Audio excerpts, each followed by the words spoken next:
Have you ever considered exactly what percentage of a turnout for a vote it makes a vote legitimate?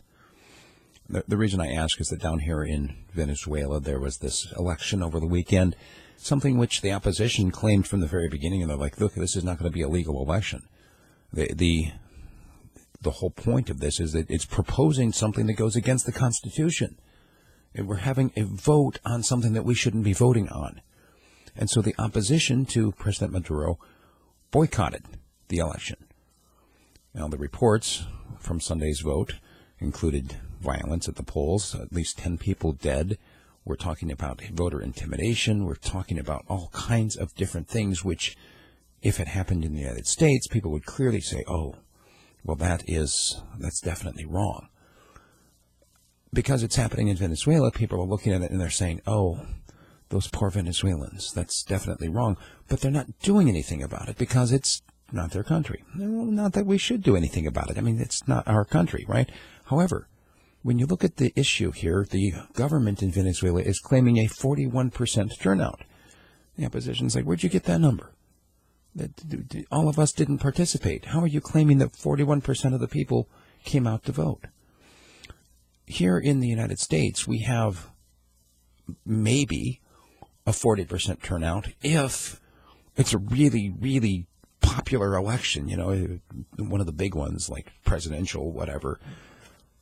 But generally, especially with local elections, we're looking at less than 25%. In fact, here in Fairbanks, one of the most recent local elections had about a 10% turnout. Does that make it legitimate? If people are not voting, aren't they saying, I am not participating in this because I do not believe it is a legitimate vote? It's something to consider, because we can look at something like Venezuela and say, well, obviously, they've got a dictator. Why would they bother to go out and vote? It's a great way of protest by not participating in the system. And yet those same people who can recognize it in Venezuela turn around and call people who don't vote in the United States apathetic.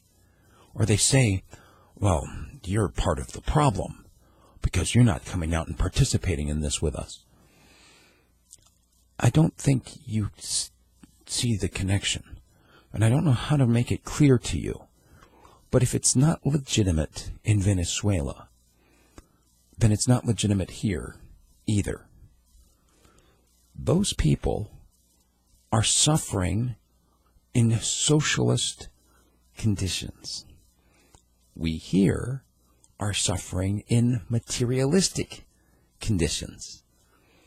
Either way, when it comes to actual self-determination, how can it be self-determination if it is being determined by a vote of your neighbors? Now, if they held a vote and they didn't tell you about it, and you couldn't participate, would you feel like it was any less legitimate then? What if they held a vote on something which absolutely people shouldn't be voting on, like whether or not to make Jews wear yellow stars, or any group? I mean, you can fill in the blank with anything these days, whether you're talking about LGBTQ, whatever, or whether you're talking about a race or a religious preference. Do you think it's right for people to vote on that? Where exactly do you draw the line in saying, no, I'm not going to participate in this vote because it is immoral? Because if you can draw that line with one, then you should be able to draw the line with all. Something to think about. Hope you enjoyed what I had to say. I'd love to engage you on the topic. Give me a phone call, area code 907-458-0495, or send me an email, steve@radiofreespeech.com.